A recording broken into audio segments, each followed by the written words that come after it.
You are now listening to Sanity at the Movies Anime Edition. Or Japanime? Remember when they called it that? Japanimation. Japanimation? Yeah. Have you seen the latest Japanimation? Yeah, that was the thing. I knew that term before I knew anime, because that was the term that kids on the playground in my young years threw around. And if you go... Kids on the playground knew that term? Yeah, all the kids on the playground. All right, Jake, you caught me. I've never been on a playground in my life. I was homeschooled, but I don't know. The kids that I knew that were my nerdy friends that were introducing me to this stuff initially called it Japanimation in the late 90s. If this is not the first time I heard that term, you could have... Knock you down with a feather? Yeah. I just don't think I've heard that term before. Well, Ben, what's the word? Scowled or squinted in agony or something when I said it, so... Or adjusted his monocle. I did. Japanimation, please. Right there, boy. So you were familiar with that being a thing that gringos toss around, whatever the Japanese version. Gaijin. Oh. Toss around, a dumb term. Anyway. This is not anymore. Yeah, anime has conquered the world. Makes lots of money. It's a big industry. The kids love it. And we are going to talk about today Spirited Away from 2001, arguably the masterwork of Hayao Miyazaki. Let me just throw out some stats before we even introduce ourselves. This is the most successful and highest grossing film in Japanese history per Wikipedia with a total of 31.68 billion yen, which comes to $305 million. So pocket change by Marvel standards, but it's a lot of yen. Yeah. 31.68 billion yen. Held the record for 19 years until it was surpassed by Demon Slayer Kimetsu no Yaiba, the movie, Mugen Train, Dawn of Justice, in 2020. Won the Academy Award for Best Animated Feature at the 75th Academy Awards. Miyazaki famously did not attend because he did not want to go to any country that was bombing the heck out of Iraq. Making it the first and to date only hand-drawn and non-English language animated film to win said award. Co-recipient of the Golden Bear at the 2002 Berlin International Film Festival, and is within the top 10 of the British Film Institute's, the BFI's list of top 50 films for children up to the age of 14. In 2016, it was voted the fourth best film of the 21st century by the BBC, as picked by 177 film critics from around the world, making it the highest-ranking animated film on the list. In 2017, it was named the second best film of the 21st century so far by the New York Times. All right. And I did a list one time for something or other of the best films of the 21st century. And if I had remembered to include animation, I think maybe I would have made a similar choice. Anyway, that's the movie we're talking about today. One of the most acclaimed movies of the last decades. And who are we, you might be wondering? Well, three of the most acclaimed podcasters of the 20th century. Of the 20th century. Yeah, 21st century. We're working on the 21st. Yeah, we're still working on the 21st. We got the 18th and 19th in the bag. 20th is good. 21st, not looking hot. But listen, you're still wondering who we are. I'm Nathan. I'm your humble and obedient host. And I know the most about movies. There's Ben. He's the Spreacher, who's a teacher of cinema. That's me. That's you. Hey. And hey. We've got... That's racist. We've got racist jokes. Very racist. But why don't you introduce Jake-san?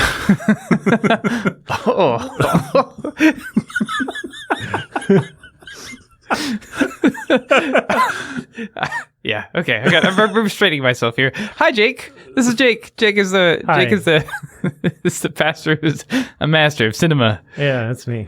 That's you. Yeah. When you say hi, Jake, are you just affirming what I'm saying, or are you saying like hello? I'm saying hello. Okay. I wasn't sure because we're talking about a Japanese movie. Yes, but hi is a Japanese word. Right. You might not have realized that. You might not have realized that I'm not Japanese. I'm just a white dude from southern Indiana. Huh. Explains your aesthetic. Yeah. Quite a bit. Yeah. It does kind of explain his aesthetic. It explains a lot, actually. If people thought that Jake was Japanese, they've been confused up till now. They're feeling a lot of illumination right now. Well, listen, guys, what history do you have with Miyazaki's Spirited Away, with anime, with Miyazaki in general? We actually talked about Miyazaki before when we did another masterpiece, My Neighbor Totoro. I was going to say what year that was from. I'm going to say 1989. I'm trying to remember. I want to say 87 or 89. 88. 88. Oh, man. Split the difference. I knew it was somewhere in there because he did that and Kiki like right on top of each other. Huh. And then everything else he's taken like 5 or 6 years to make. So anyway, Ben, why don't you go first? What is your baggage with the works of Miyasan, as he's called in the documentary? Let's see. As a kid, I don't know if I was a teenager or not. Maybe a preteen. I had friends. No, that's right. My cousins were into Princess Mononoke, which had been released in the U.S. and dubbed. And people thought it was... There's some blurb, if you see the cover of Princess Mononoke, which says, like... the Star Wars of animated features. Whatever that means. I still don't really know what that means. We can compare this to a popular thing, so you'll go and see it. That's what that means. That's all that it means. So, but I just remember watching it as a kid and not getting it and like not being absorbed in it. Not bothered by it really, but just like... You weren't bothered by like heads being lopped off? For some reason, no. Well, as I recall... Scary demons.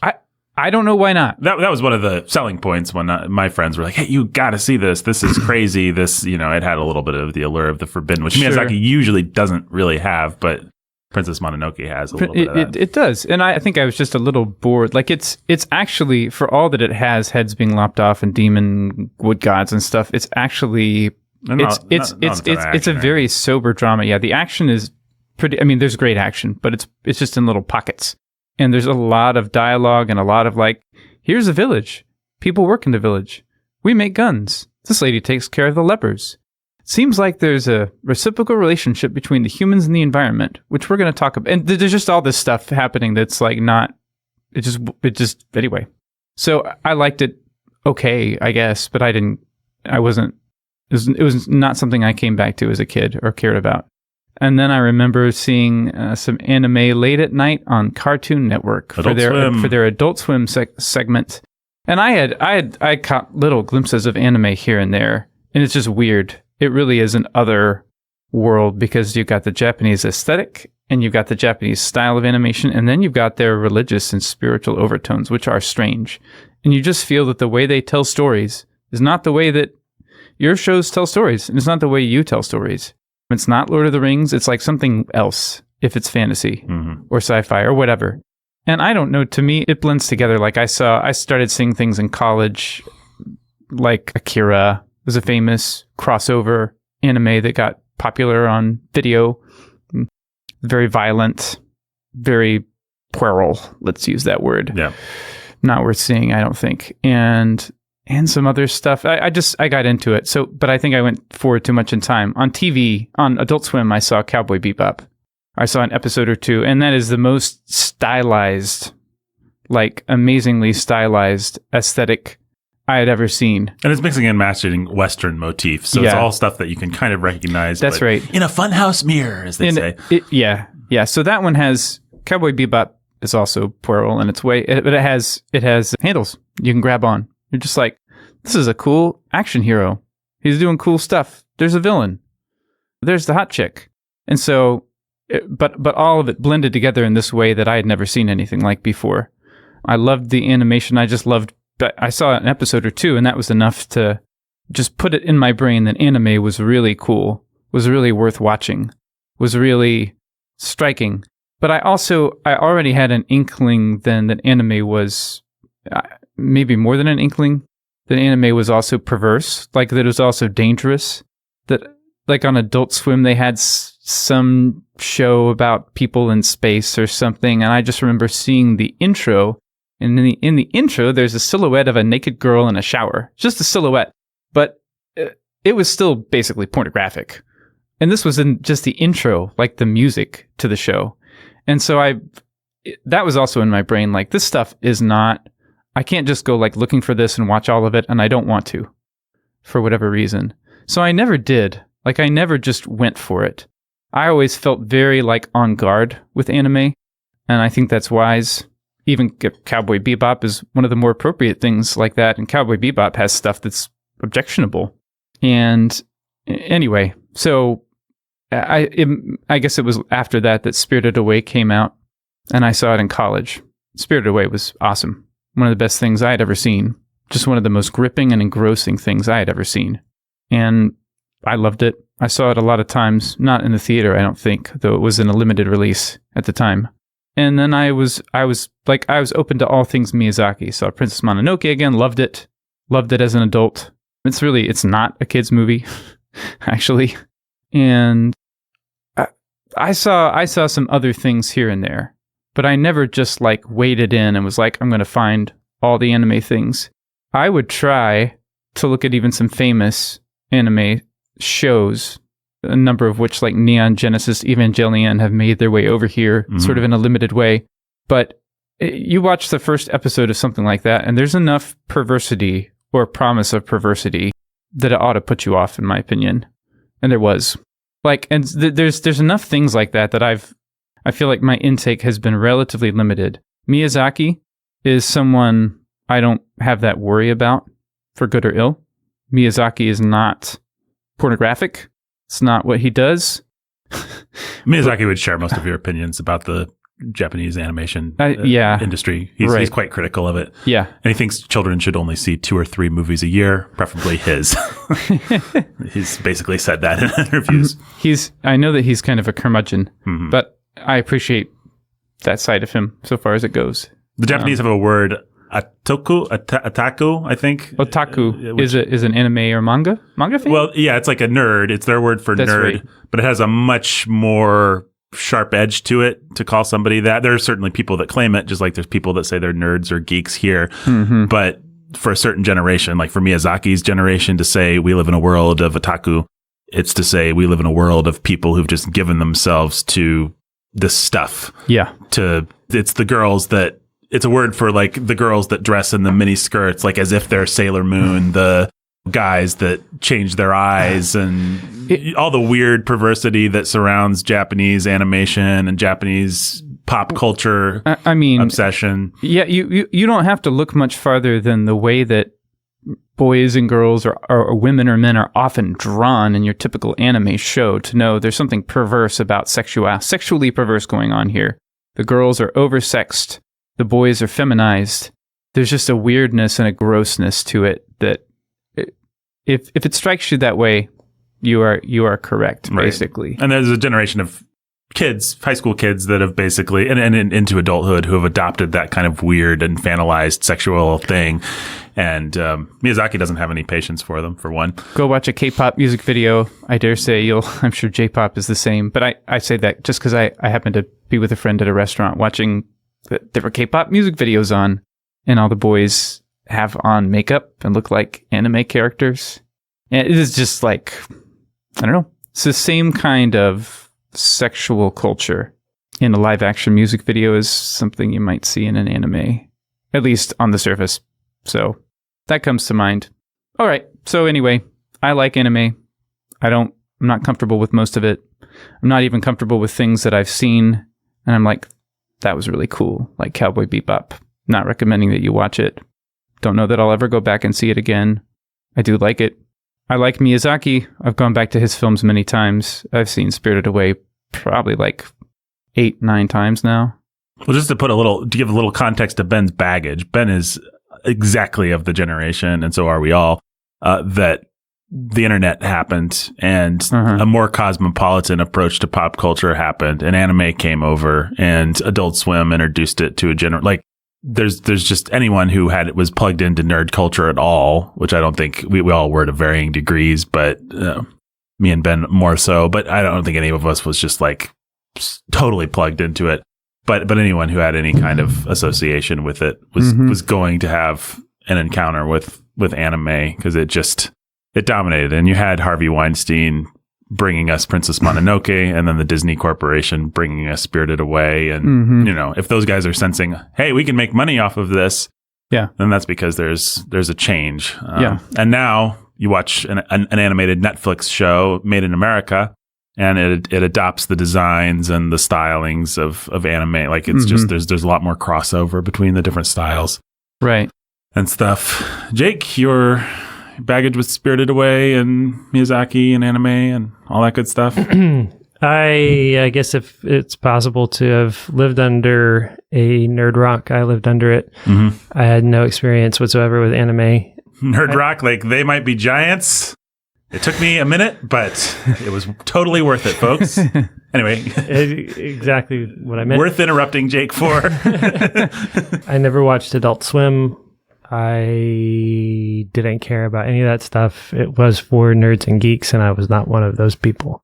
So my experience of anime, I just don't have any that I can recall from being a kid or in high school or college or anything like that.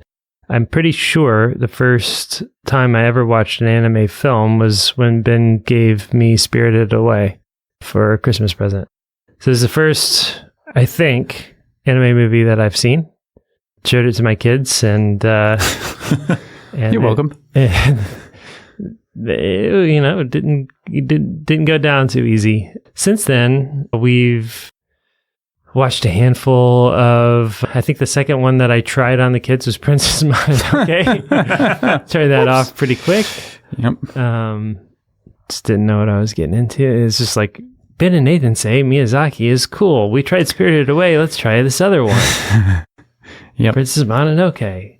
It's got wolves in it. Okay. You're in the first 2 minutes and you've got people's heads being lopped off and shot off with bows and arrows and people being speared and the giant demon creature like absorbing everything around it. Just horrifying stuff. It's like, well, okay. And so you'll be shocked to know that I came back. And the next thing I think that we watched was My Neighbor Totoro, which is awesome and sweet and appropriate for any age. And my kids love that movie.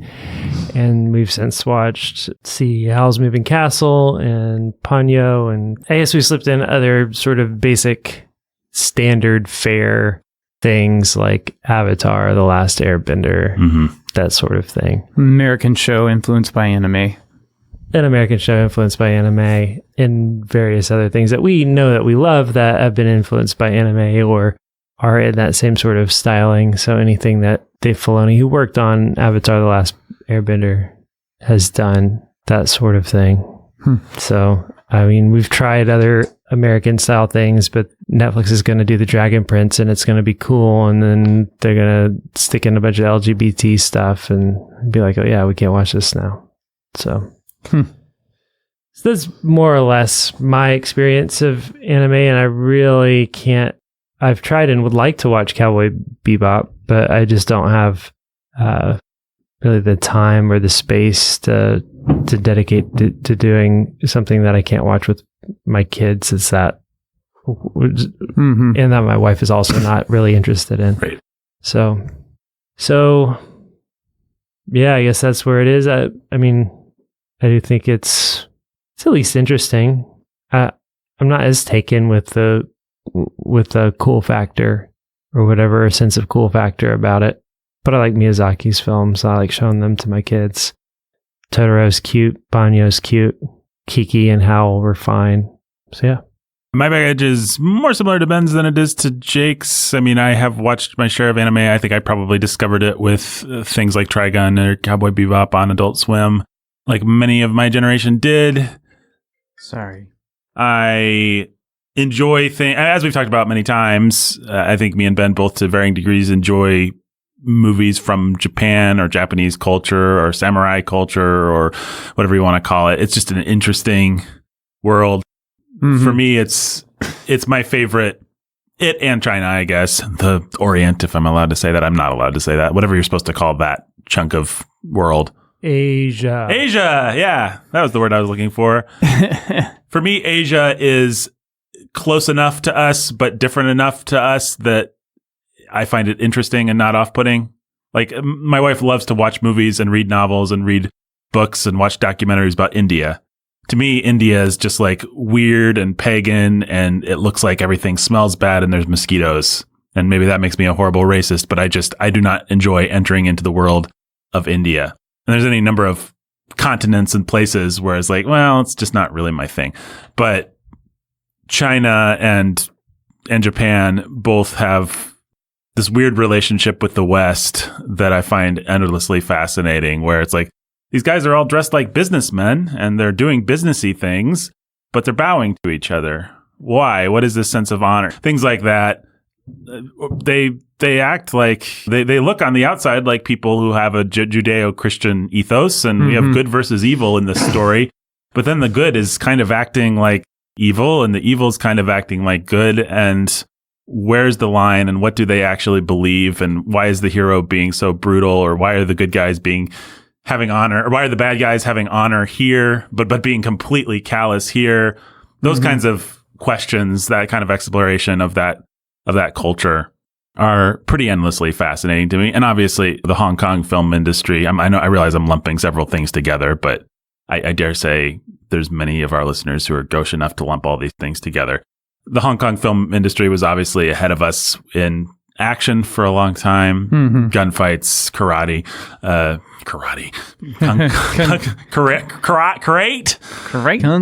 kung fu, just top of the line. I mean, Die Hard, when it came out, was the gold standard for action, but Die Hard was just doing things that Asia had already gone way past in terms of their ability to do dynamic action scenes. And so, and then anime and Japanese culture has adopted a lot of Hong Kong stuff. And yeah, so I've always thought that it's cool. I don't know that growing up, there were nerd friends who would just watch anything that was anime because it was anime. Like, they just thought it was so fundamentally cool. I mean, for me, it always does come back to the story. It something could have the prettiest animation, and if there's not actually a narrative there that's interesting. I mean, but then I'm also the opposite of people who just will not watch anime. They're just off-put by it. They just find it weird because it's just not the animation style or whatever. They have a block. I don't have that block. I think I'm more attracted to it than not, but I'm not going to give something a pass just because it's pretty. I feel like I've seen a lot of the masterpieces, the standard texts of anime. I've seen Akira. I've seen Ghost in the Shell. I've seen likewise all those things. Watched a lot of the more influential TV shows, or at least the ones that made it to the West. There may be things that are considered much more popular by someone who actually knows what they're talking about, who's, like, for example, from Japan. But Trigun, Cowboy Bebop, that kind of stuff, I'm pretty familiar with. My familiarity has died down since the early aughties, since I achieved a little something called adulthood and didn't have time to, get manga or anime or anything like that, keep up with it anymore. I'm still intrigued when I hear that there's a good one, when one makes it over here, when one hits it big. I like to know what it is, and if it sounds interesting, I'm inclined to see it. I think it's a cool art form, and I think it's only gotten better in the wake of computer technology, which has taken a lot of the grunt work out of it. Some early anime things from the 70s and 80s, or even stories that you like, or sci-fi worlds that you like, are so clunky in their animation. They do the thing that people used to make fun of. I don't know if it's still around enough for us to make fun of it, but where they just have like the still shot that they zoom in on, the guy's like supposedly flying through the air or something, but we've just got some motion lines behind him that are kind of wiggling, and he's just like, flying. It's just a picture that we're zooming in on, basically. Lots of cheap shortcuts like that. And even the work of Miyazaki, even the greatest of anime, is going to be animated at a lower frame rate. They're going to draw less pictures, generally speaking, than like a Disney thing. And so it does feel stylistically different. And it does feel, maybe, if you're not used to it, a little bit, what's the word? I don't know, clunkier or cheaper or something like that. But you see all the work that's been put into other areas. Like the backgrounds. The backgrounds can be incredible paintings, basically. There's just a difference in what they put their elbow grease into. And with Miyazaki, this isn't true of all anime, with Miyazaki, the background characters, the little things. I mean, the only artist I could actually compare him to, I'm sure I could compare him to plenty of artists, but the one that comes to mind is George Lucas, who's just so generous in the original Star Wars trilogy with, let's put another monster in the background. Let's have another little thing going on. Let's have another character. Let's have this guy who's sad about the Sarlacc dying, or not the Sarlacc, the thing under Jabba's palace.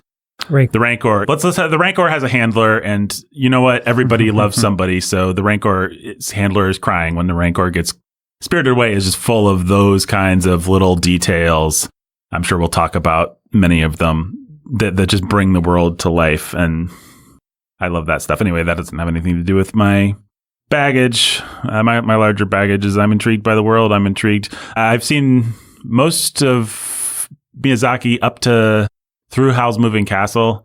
I've never seen Ponyo. I've never seen How Did This Get Made? What's it called? No, that's the one he's working on now. The Wind Rises. Yeah, I've started The Wind Rises. I've never finished it. I think I've seen all of his oeuvre. Other than that, I've also seen some of the oeuvre of his business partner, Takahata. Grave of the Fireflies is, if you want to see the saddest, most depressing thing that has ever been made. It's a realistic depiction of children suffering during World War II. Yeah, and it's just devastating. And the fact that it's animation allows it to be palatable. Like the animation simultaneously allows you to draw closer to it and gives you enough distance to not just shoot yourself.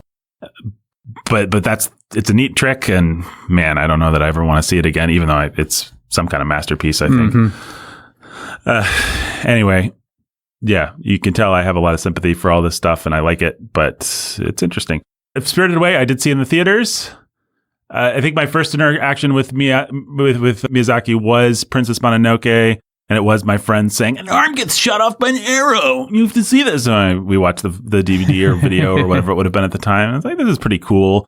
I think I did like it the first time, but I had the sense of, I don't get this. Like, what is this actually about? Why does the bad guy just kind of give up at the end? All these things, the worldview of Miyazaki is difficult to wrap your head around if you're just watching one for the first time, as Jake's kids discovered when they tried to watch Spirited Away. But then I did see Spirited Away in the theaters in 2001 when it had its limited release. Loved it. Have not seen it since. I thought it was great. I thought it was a masterpiece when I saw it, but I just, for whatever reason, never made it back to it. And so this was my first time seeing it in, I guess, over 20 years. And we'll find out what I thought. But yeah, I feel like as you were talking, I was thinking, you know what? I've seen more anime movies than I represented myself as having seen. Yeah. I haven't been so careful that I haven't seen quite a few of them. Right. You probably saw most of the things that I'd mentioned, like Ghost in the Shell. I did, yeah. Multiple ghosts. And number 2, yep. Yeah, in the shell. Which we cannot recommend. No, I mean, I'm not recommending any of this stuff, but there have been times where I've tried to be coy about what I have and haven't seen, and it just never works. So my philosophy is to just expect people to accept that I'm being descriptive and not prescriptive sometimes. And if you lack the maturity to do that, then there are many other podcasts you can listen to. Okay, so Spirited Away. Let's talk about Miyazaki real quick. I do have some context. You can go for more context to our episode on My Neighbor Totoro, but there's so many things I want to talk about. Ben's going to talk about Shinto. You did a little research on Shinto? I did a little. Well, it's nice to know. That's really important because this is arguably his most Shinto-y movie. Well, Princess Mononoke is. Yeah. I also haven't seen that one for 20 years either, so I don't remember it that well. My Neighbor Totoro is quite Shinto. I mean, there's lots of Shinto. There's a lot of it going around. But okay, so Shinto is a Japanese religion, like a folk religion. It's kind of weird because it's more, from my brief reading, more like I want to say framework. Mm-hmm. It's well, there's not a central text. There's not like a Bible of Shinto. There's not, and it's not so concerned about a certain set of morals that you have to, so it's not so concerned about doctrine on the one hand, and it's not so concerned about it's got kind of an amorphous morality. Mm-hmm. What it's really about is, one, there are kami, and kami are like little spirits that indwell everything. I always think of Pocahontas touching the rock and it lighting. That's right. Everything has a spirit, has a something, has a name. That's what this is. And so you could call it animistic. it used to be that the kami were just conceived of as these kind of amorphous essences, some like higher realm of essences. Right. But when Buddhism was introduced, interestingly, all the kami got anthropomorphized. They all got thought of more in personalistic terms. So Miyazaki's creatures are kind of riffing on traditional Shinto, but combined with the kind of Buddhist cosmology. Shinto is so amorphous that it lends itself to being syncretistic. I'm just throwing out all the jargon today, folks. Yep. But it just combines with other religions, and it combined with Buddhism.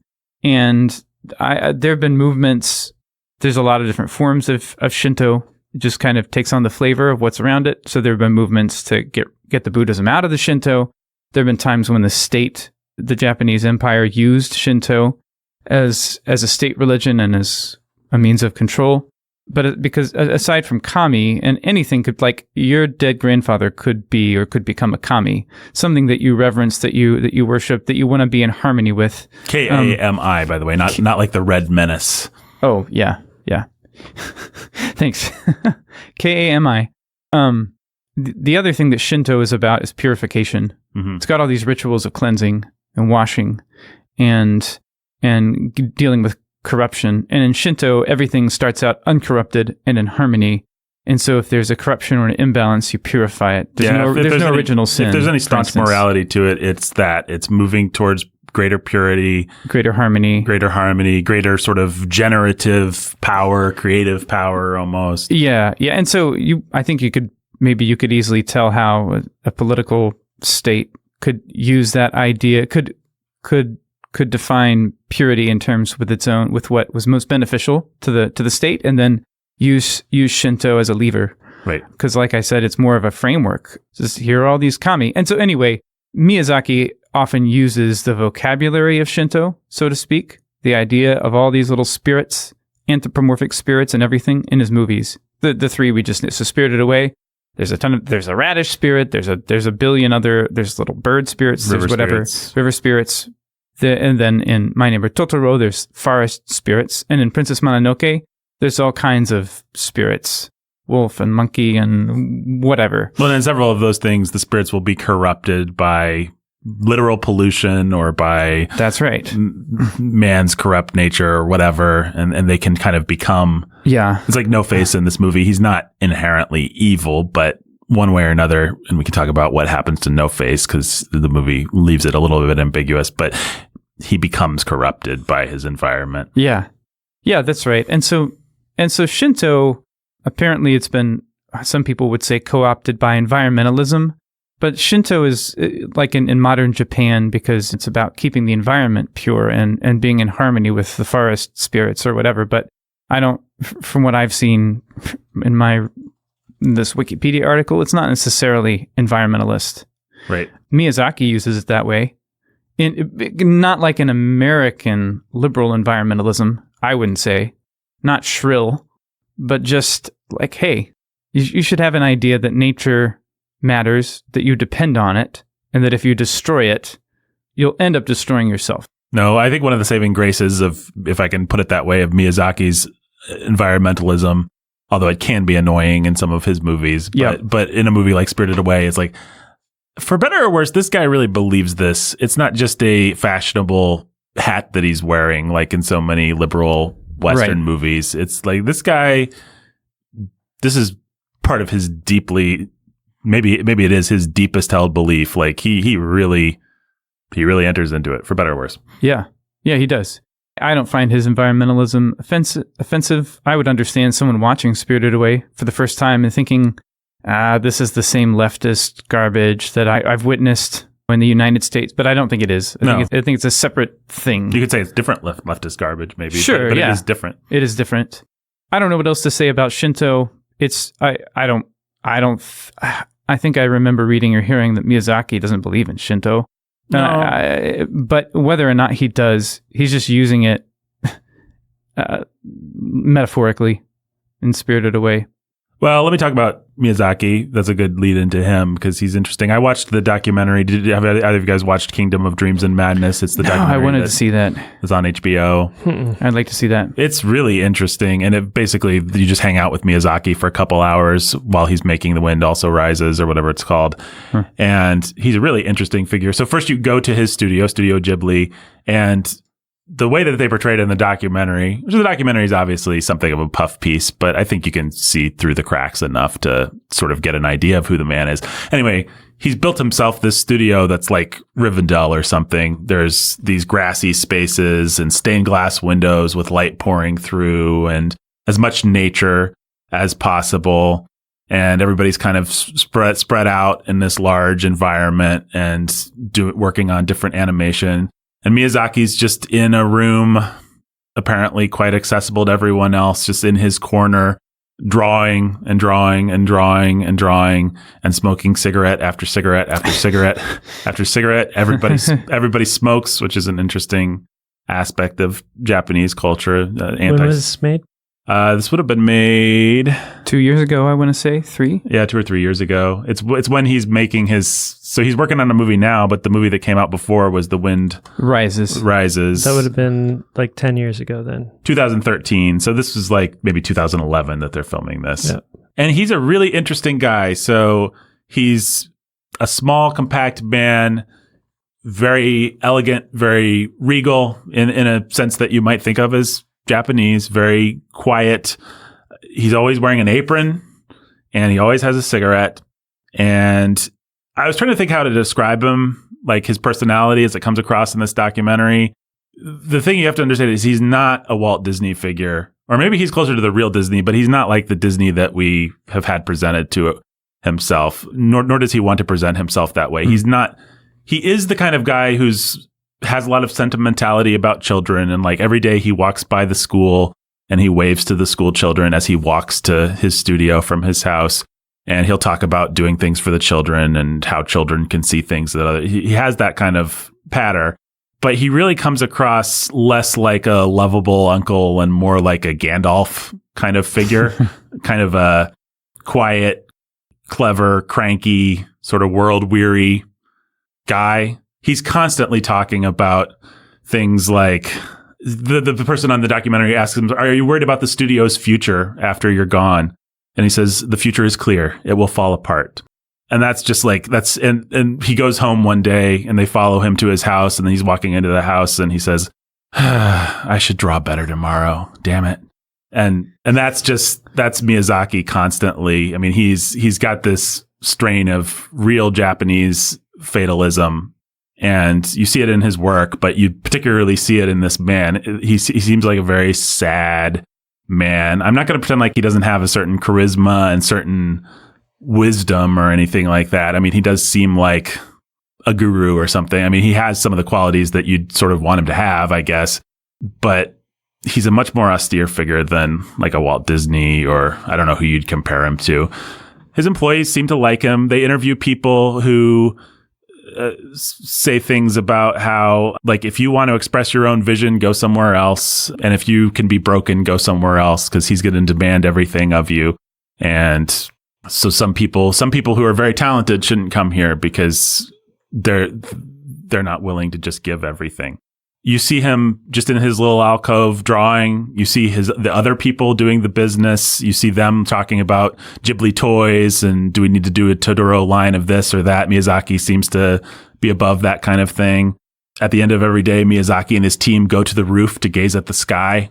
So he's got a lot of weird whimsical touches. I mean, again, really the best person I could think of to compare him to is somebody like Gandalf or something. It's a weird mix of whimsy and kind of austere crankiness and cynicism even, or fatalism. I don't know.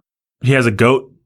I'm just throwing out random things. He has a goat. He has a toy goat that he leaves in the window of his house because children like to see it. And he takes it out for different seasons and puts it. So he does do things like that, but in kind of a sad, this is what I must do for the children of the world as everything passes away and turns to rubbish kind of a way. He pontificates several times in the documentary about the post-industrial revolution and how everything's terrible. He says, this is a direct quote, "Even animation is just a grand hobby. How do you know it's worth anything? It used to be you could make films that mattered, but now..." Doesn't have a good relationship with his son. I'm sure you're going there. Yeah. I was just thinking of that. I'll get there. But yes, well, he says, another thing he says in the documentary is, "Children keep me going." Not any child in particular, but children. So he really is an interesting, massive contradictions. It's hard to sort of pierce through the documentary and get to exactly who he really is. But whatever he is, he's a very sort of sad figure. I mean, he seems like the kind of guy that would own the room if he walked into it. Not in being gregarious, but just like in being the center of the energy. Like he's a powerful figure. So it's an interesting documentary. If you like Miyazaki, if you like these movies, I recommend watching it. But a little bit quickly about him. He was born in 1941. He lived through World War II. He remembers it. He hates it. So much of his movies are born of that hatred of the war. His father supplied airplanes, and he's never really forgiven his father for that, even though his father was, by all accounts, a decent man. So at some point in the documentary, somebody in their 80s writes Miyazaki a letter and says, "During one of the bombings, your father gave me chocolate, and it meant so much to me." And Miyazaki is so moved by this, and it takes days for him to write the person back a letter. And when he finally does, it just says, "That was my father." He's this weird contradiction because he was supplying the planes that were propagating this horrible war or perpetuating this horrible war, and yet he would give you chocolate. And so he seems to really want to love his father, but also, like, how can you? He ends up being taken under the wing of Takahata, the Grave of the Fireflies director, and fresh out of college, and they do art together and do animated films for television together. And then they break off and found Studio Ghibli in 1985 after doing Nausicaa, Valley of the Wind together, which was kind of their calling card. They also did Castle of Cagliostro, right? Movie based on an existing property, right? Which is a fun Indiana Jones kind of movie, but it's not really indicative of all of Miyazaki's later work. I mean, it is and it isn't, just simply because it's another property. But Valley of the Wind is because it's the most obnoxiously preachy allegory for ecological stuff. Yep. So anyway, Miyazaki, Takahata, and this businessman named Suzuki, who's a very charming figure in the documentary, just like the guy that actually has to do all the work while Miyazaki sits in his corner and draws and is a genius. This guy has to go to business meetings and try to explain Miyazaki. I really liked this guy, actually, Suzuki. He has to maintain a relationship between... So Takahata took Miyazaki under his wing and kind of helped him up in the business. And then they founded the studio together. They kind of dabbled with producing each other's films. But then there was ego and there was competition. And they're both a little bit snide and about each other. And there's some tension there. So this Suzuki guy kind of keeps everything going. Takahata works out of a different office, and Miyazaki, I don't know, you can read a lot of interesting things in there as far as the jealousies and the rivalries. But Miyazaki goes on to make a series of masterpieces. Castle in the Sky, My Neighbor Totoro in 1988, Kiki's Delivery Service in 1989. He's known for his environmentalism, for his pacifism, for his feminism, although his brand of all three of those things is a lot different than the way we would think of any of those things. And we can talk about that. He married a fellow animator, and they had 2 children, and has been alluded to. Goro has said that his father gets 0 marks as a father, but full marks as a director of animated films. Wow. So has a strained relationship with his own children, and admits it, says he was busy working and tried to be a good father, but in the end, I wasn't very good, he said. Was often absent, and just the classic textbook, this always happens when you read about somebody who does great things for children. So that's Miyazaki. I don't feel like I've captured him very well, but he's hard to capture because he's an interesting, massive contradictions. He is likable in the documentary. He does smile. He does joke around. He does seem to have a good relationship with his employees. He is especially fond in a non-creepy way, but in a striking way of young women, as I think you'd probably expect if you watch his movies. He has a producing partner or somebody in his office who's a younger lady, and he's just constantly kind of bouncing off of her ideas and jokes, and she's just basically there to smile and be cute and listen to all of his ideas and make him feel like he's not an old man. So read into that whatever you will, dear listener. Are you, maybe you're going to say this, but he when he talks about Spirited Away, he talks about how it was a very good friend's daughter who was 10. Yes, I'll talk about that now. So he has 5 young female friends, and as he described them, basically a daughter of a friend, a fellow worker at Studio Ghibli, and her friends, and he would spend every summer with them at his mountain cabin.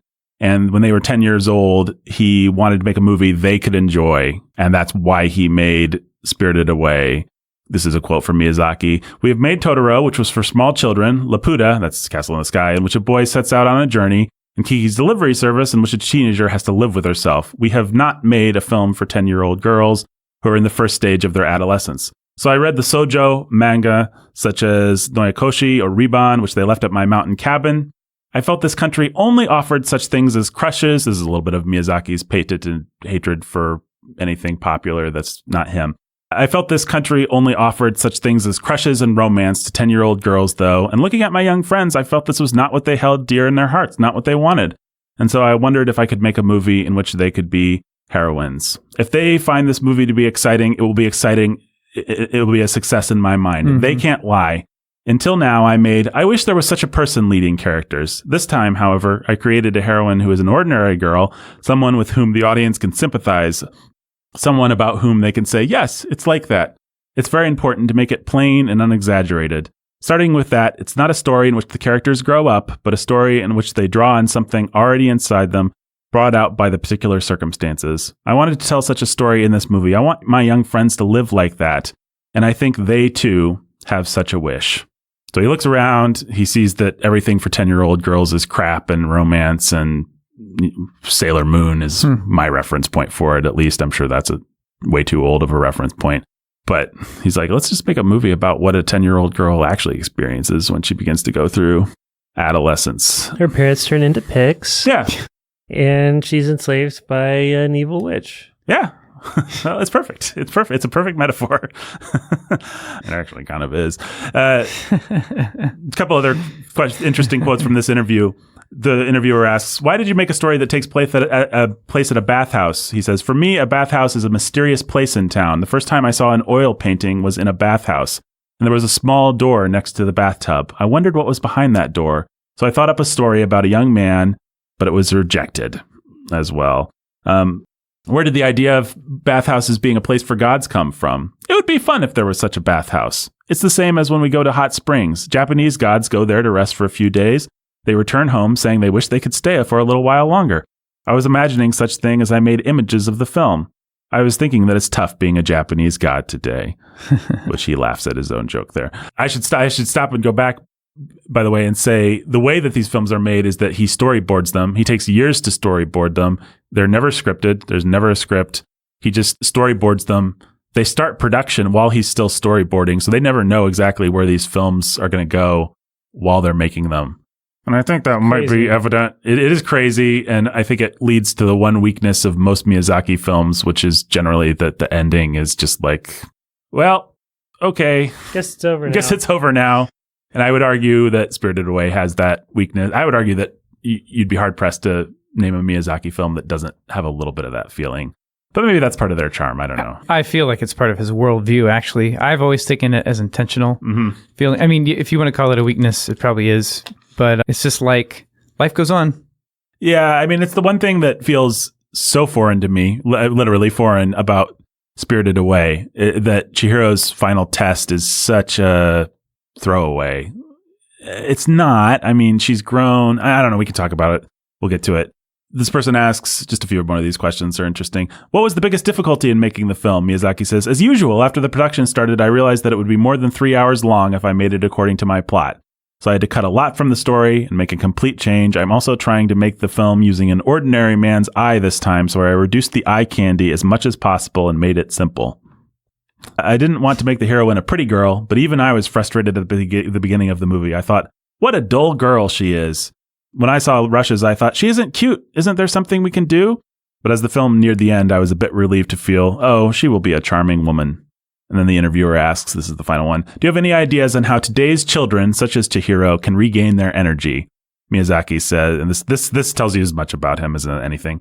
If you let me have my way, I'd first reduce the amount of manga, video games, and weekly magazines. I would drastically reduce the number of businesses that target children.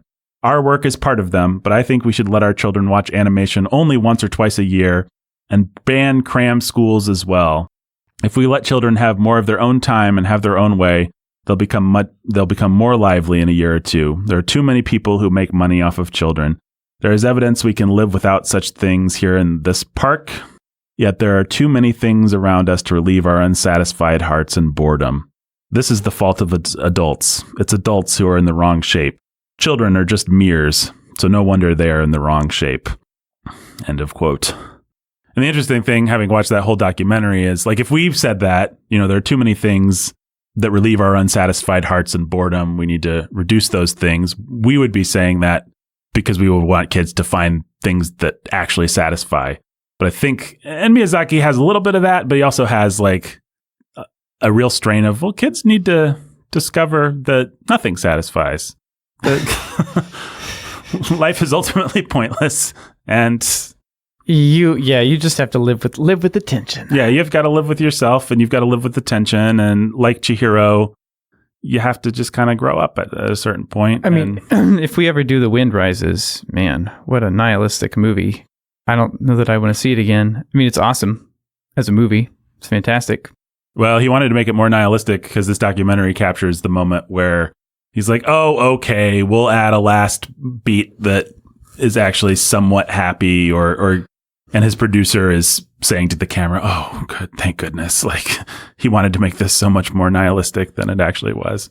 Well, you just feel like his whole life is in that movie, which is a fairly realistic picture of a guy designing airplanes for World War II. And it just, life is impermanent. Everything is going to die. Live while you can.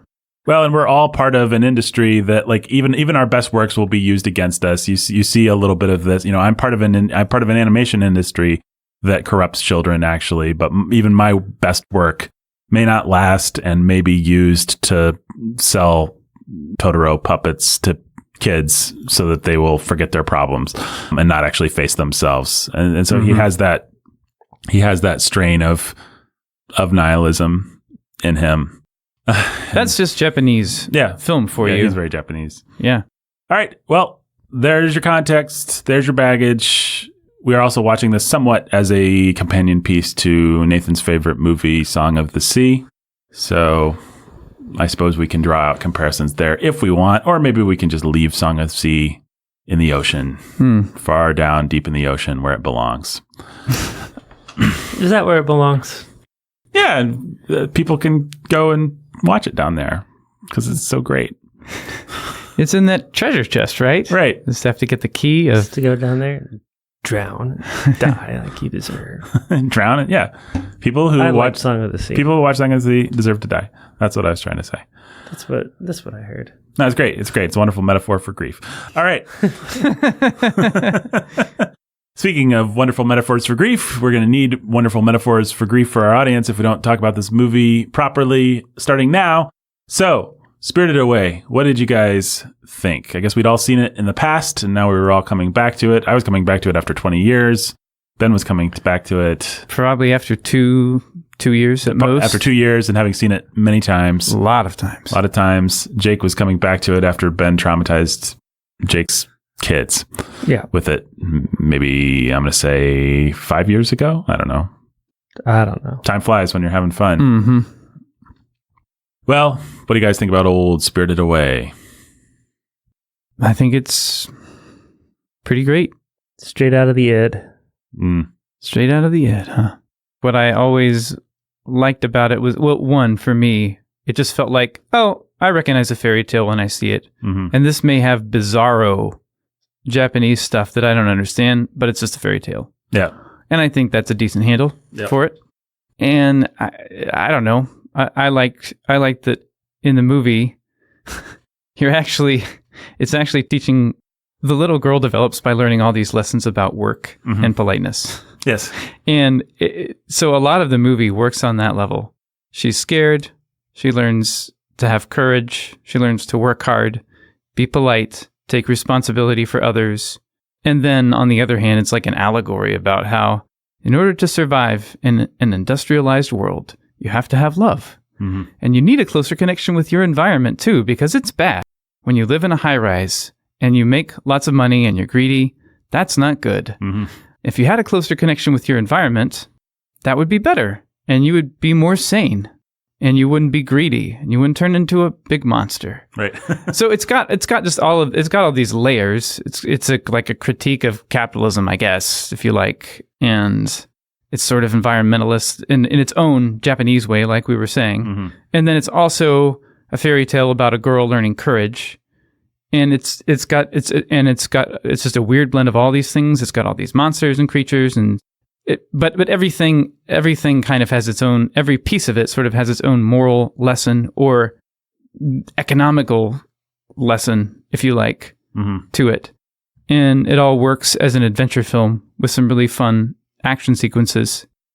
I don't know. So you love it to pieces. Buy 2 copies of the DVD. One for yourself, one for your friend. I guess so. I mean, if you guys want to tear it apart, I'm all ears. I mean, it is it's pagan. It's not Christian. It's weird.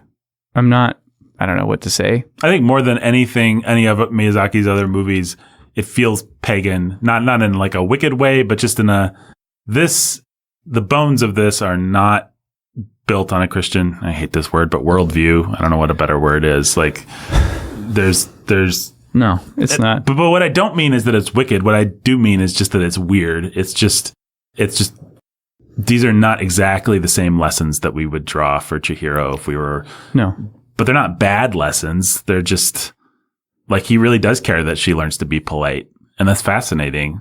Like that's a big deal, is that she's a little brat at the beginning and by the end she's bowing and she's just dealing with people better, looking them in the eye, that sort of thing.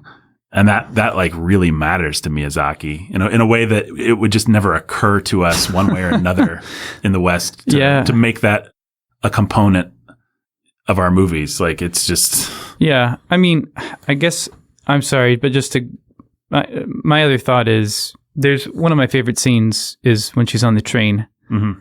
Because to me, it's about like the loneliness of everything in this movie is like his commentary on modern life. Mm-hmm. And I just feel like he nails a lot of the way that modern life can feel. Like lonely, like being overworked, like not knowing your place in the world, not knowing how to be connected with other people or with the world around you. Mm-hmm. I don't know. He just gets that. Maybe a lot of anime does, but Miyazaki is more insightful. Yeah, I mean, I think this might be one of the best movies we've talked about on the podcast. I mean, I'm not going to say it's like the best, better than Casablanca or something like that, but in the 21st century, I think you'd be hard-pressed to name its equal. I think it's an absolute masterpiece for all the reasons that you just mentioned. I think it taps into fears, desires, and memories from childhood for me personally in a way that I can name nothing else that even comes close, I don't think. So maybe it's more of a personal thing, but the things that he uses as his motifs, tunnels, boats, trains, fields. I mean, obviously those are some of the, Dr. Freud would not be very challenged to have to describe why those things are meaningful, but the particular way that he uses them really taps into feelings that I had when I was about Chihiro's age. I mean, I can picture specific tunnels I went through that were magical. I can think of fields that felt like there's just a field between our apartment and another apartment building. And somehow there was something I don't want to exaggerate too much. I didn't live this Ray Bradbury childhood, but there was something. You weren't attacked by a witch in a balloon. Well, and also I wasn't just like, no, I wasn't. Well, yes, I was at that. That happened. Okay, you got me there. I did ride on a magical carousel that made me hundreds of years older. But it's not like every time I walked through a field, I was like, oh, I'm going into a different world. But I do have those thoughts and associations. I do have certain dreams that I remember about walking through fields. So even just the field that they get to when the parents, after they go through the tunnel, when they're standing on that field with the grass blowing, it's like, that's so eerie and evocative for me personally, at least, maybe for everybody. I don't know. I agree. It evokes all that stuff, like I mean, what he's doing, of course, is he's surfing on. What do we always have to like self-deprecate and say, I don't want to be the Gospel Coalition when we do this? Because I always want to do that. I'm sorry. Because we don't want to be the Gospel Coalition. Yeah, well. Because they're cheap and stupid. Whatever. I mean, God's glory is in the landscape. And one thing the pagans have always gotten is that there's something about it. Mm-hmm. Something about that field that's more than just a field. And I feel a connection to it. Well, let me be double Gospel Coalition-y. Go ahead. In a way that's maybe, I hope, better than the Gospel Coalition. In the Judeo-Christian version of that, too often, like if Spielberg's going to show a field, he might show you the glory of God in the field, but he won't show you the fear of God in the field. And that's something that Miyazaki understands. This isn't a horror movie. There's nothing that's overtly creepy about it, but it does have an eerie, otherly feeling to it a lot of the time. In the tunnel, in the field, in the abandoned train station, in the train later on. Mm-hmm. And it just gets at that. Like there's something bigger than you at work here. Yeah. And it's not necessarily going to go your way. There's something that's actually scary about it. Not overtly. I mean, the music is often telling you two things at once. It's this beautiful little piano score that's telling you to be serene, be calm, whatever. But then there's something discordant in the background. And that note of discordant is what makes this movie special. The fact that it's able to thread that needle, to never actually be, I think, even creepy. I'm sure there's a certain sort of kid that would just be creeped out by it, for whom it would cross the line. But I think for the average adult viewer, it doesn't cross the line into actually creepy at any point. And yet it's all kind of, sorry, this is my bookening word, fey. It's all kind of magical in a way that has a bit of the sinister to it. And that's how life is. And that's, if you're going to be Gospel Coalition-y about it, a field doesn't just have God's wonder, it has God's fear in it. And so I think this movie captures that just about as well as anything that I could name. Mm-hmm. And I had a dream when I was a kid that I went to a park with my parents and they left me there. And this was like one of the most foundational dreams of Nathan's childhood. Like this dream is just like the nightmare of my childhood. And it wasn't about, oh no, it wasn't this feeling of dread, like, oh no, I'm going to be eaten by a wolf or something like that. It was more of this weird, creepy feeling of existential dread. Like, I'm going to have to figure things out for myself, and my parents aren't around and I may not see them again. And I'm in this park and night is coming, and it's not the fears of monsters in the night. It's like the fear of night itself or something like that. I don't know how to capture it exactly, but a really foundational piece of Nathan is that dream. And I'm sorry to be talking like this, but this is the kind of thing this movie brings out in me, because it's like Miyazaki could not have done a better job. Like he really tapped into that feeling, this whole movie, that feeling of, well, it's not that you're going to die necessarily or anything, but your parents are going to go away. They're going to be out of the game at some point, and you have to deal with that. And there's a fear that comes with that. Like, I don't know. I'm just babbling now, but that's the kind of thing that this movie taps into. Mm-hmm. What do you think, Jake? You haven't said much. We going too far, or maybe it just doesn't do it exactly the same for you, or maybe it does, or what are your thoughts? Big picture on this? I said it straight out of the id for a reason. It does tap into all those childhood fears and things. I don't have a lot to say about it. I mean, do you find it to be compelling that it does that, or is it just like, well, I guess it tapped into that stuff? Nathan, any movie that has John Ratzenberger in it is going to be a profound spiritual experience that taps into my childhood. So. Norm? No, he's not Norm. No, he's Cliff. He's Cliff. Cliff! Yeah. I never cared about Cliff. He's like my least favorite character from Cheers, I have to say. He wasn't my favorite character from Cheers either, but he's in every Pixar movie, so... Who does he play? He plays the pig. No. He does. He plays the pig, Ham in the Toy Story series. I actually have it right here in front of me. He plays Ham in the Toy Story series, P.T. Flea in A Bug's Life, Yeti the Abominable Snowman in Monsters, Inc., he is the School of Moonfish in Finding Nemo. He's the Enderminer in the Incredible series. He's Mac the Truck in the Cars series. He's Mustafa the Waiter in Ratatouille. He's John in WALL-E. He's Tom the Construction Worker in Up. He's Gordon the Guard in Brave. He's Fritz in Inside Out. He's Earl the Velociraptor in The Good Dinosaur. Bill the Crab in Finding Dory. Juan Ortodontia in Coco. And Fenwick, the Cyclops construction worker, and Onward. And he would appear on Fox News and announce his support for Donald Trump. That's the thing he did.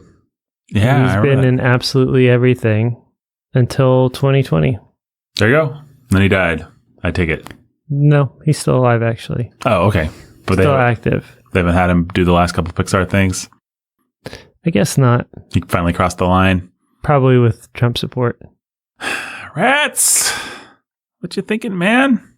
All right, so you cleverly deflected the question with this John Ratzenberger statement, but I feel like reading between the lines, maybe this movie just doesn't grab you the same way that when I say it's like the masterpiece of the 21st century. I would not make it the masterpiece of the 21st century. No, I don't count it that high. I think it's a good children's movie that taps into a lot of the childhood fears. Like I said before, it's straight out of the id. It taps into like the symbolism and the fears and all those things. I recognize everything that you're saying. I feel it. But it's not like a personal... I don't feel I mean, I can enter into it on that level. I think if I wanted to watch it on that level, I could. I did not want to watch it on that level. And so I didn't.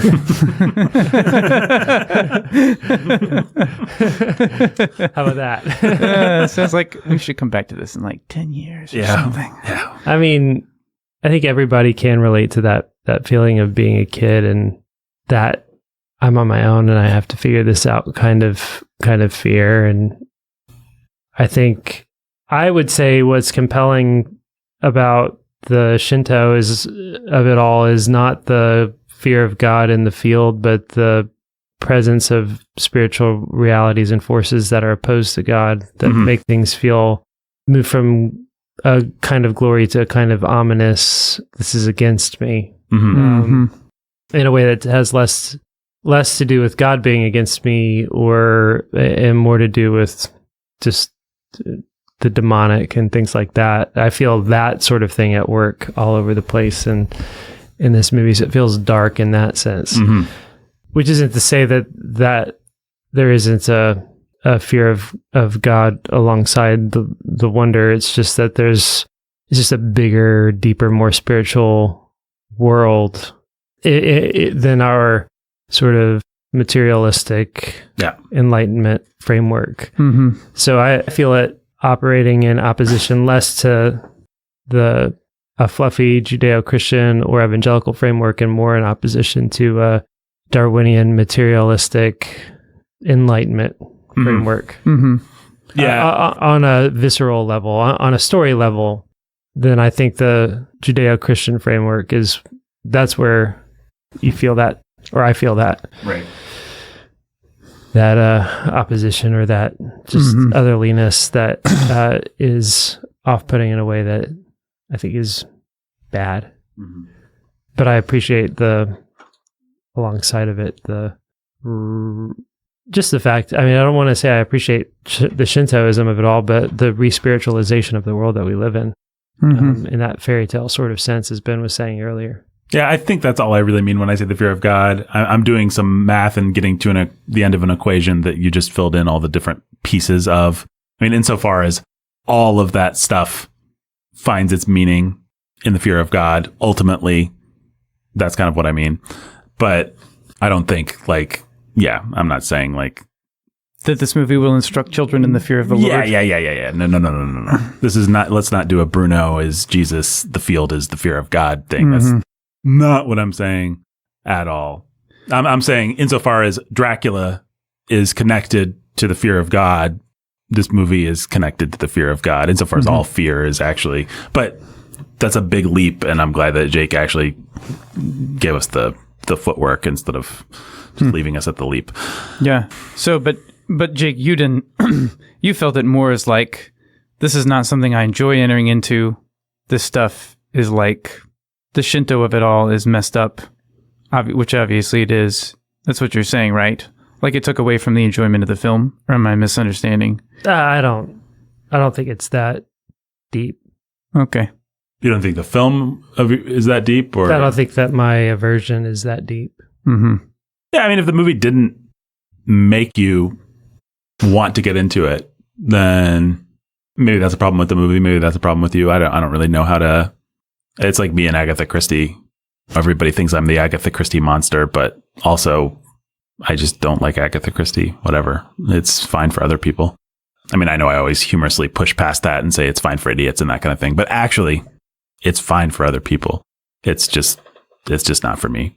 So I don't know. I mean, my wife hated this movie. She thought it was creepy. The Shinto stuff really bothered her. The radish god, everything felt, I mean, I would go so far. I am putting words in her mouth. She did not say this, but I would go so far as to say that she kind of felt like it was pedophilic or something like that. Just she felt sexually threatened on Chihiro's behalf the whole time with all these kind of Jabba the Hutt like gods that are kind of creepy old men-ish.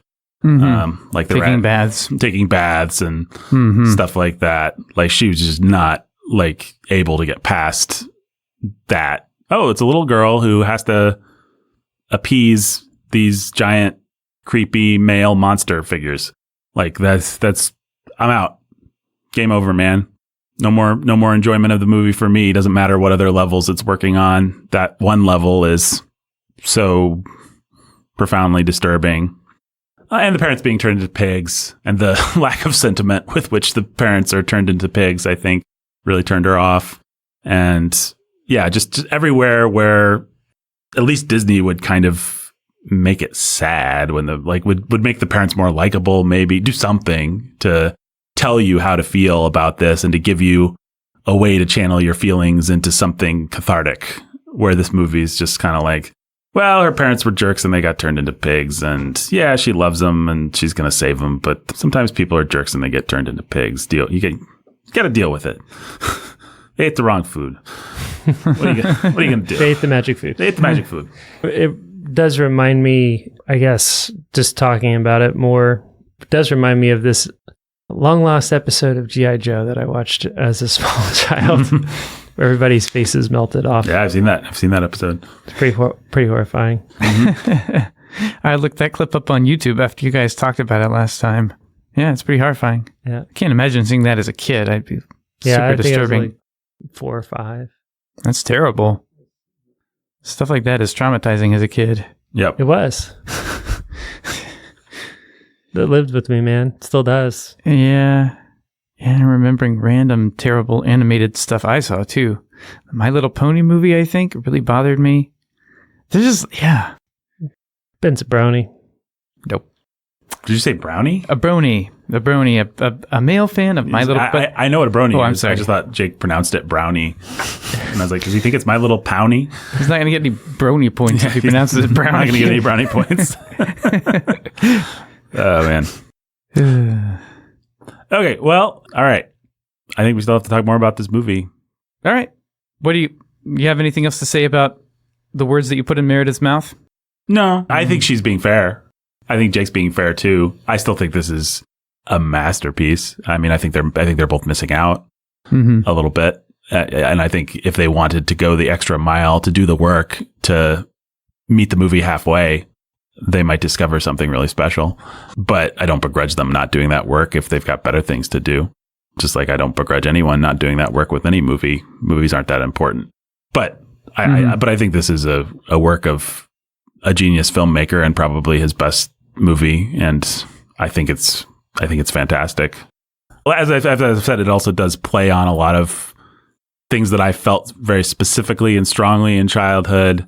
There are ways in which it works for me personally that might not be universal. I mean, just his choice of iconography, like the abandoned train station at the beginning, all the stages that take us into the magical world are so incredibly evocative for me. Like I've done enough urban exploring, or just been in universities after hours, or been in buildings after hours. I worked as a janitor for a long time in buildings after hours when they're shut down, when things are a little eerie and weird. Like just the specific things he uses as his spaces, the field, the tunnel with the statue, the car going through the kind of tree tunnel, all that stuff. I can think of exact analogs in my life. Like I was there. I had that experience there. It's just so evocative. So especially the first chunk of this movie, before we even get to anything overtly magical, I just feel like the steps that it takes into the magical world, or whatever you want to call it, into the world of the gods, into the numinous,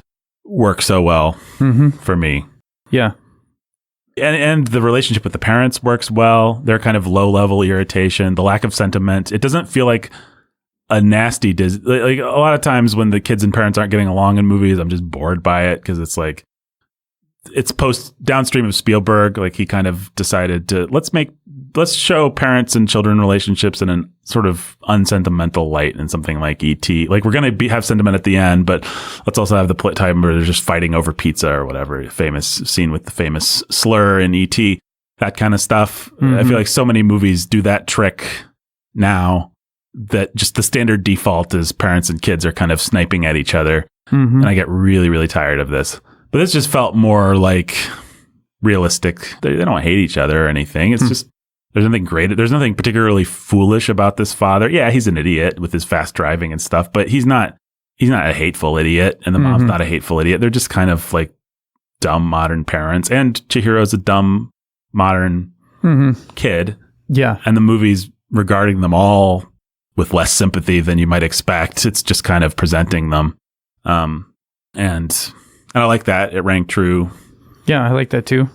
And I always like the entrance and the build up into the fantasy world. It's just a lot of fun. Like in anything, or in this movie, yeah. In this movie in particular. And I always thought it captured, I don't think I'm going to say it better than you said it. It captured that set of feelings, like, yeah, there's something else. There's something special, or like the feeling of a dream or something. Yeah, the feeling of a dream, or the feeling, we had like a broken down house, a haunted house in our neighborhood. We had building urban exploration. I could explore, I don't know all the things I could compare it to. We had those tunnels. Like, it's just, and I suppose probably everybody did, but that's why this movie struck a chord with people. But he just chooses his symbols very well, I think. For as obvious as they are, a tunnel, it means transition into a different world. Miyazaki's not the first person to think of that, obviously, but I can't think of many movies that use a tunnel better than this one. Maybe it's just that he has the courage to just not be afraid to just be completely Freudian, or whatever you want to call it, about it, to just say, the entrance into the magic world is a tunnel, rebirth. And then there's a boat. There's just like all these different things with like the most heavy, obvious symbolism. A bridge.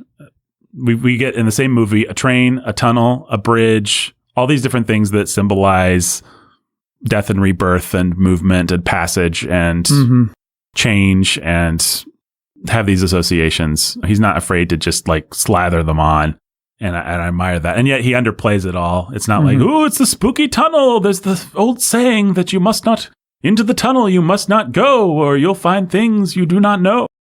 It's just a kind of spooky tunnel.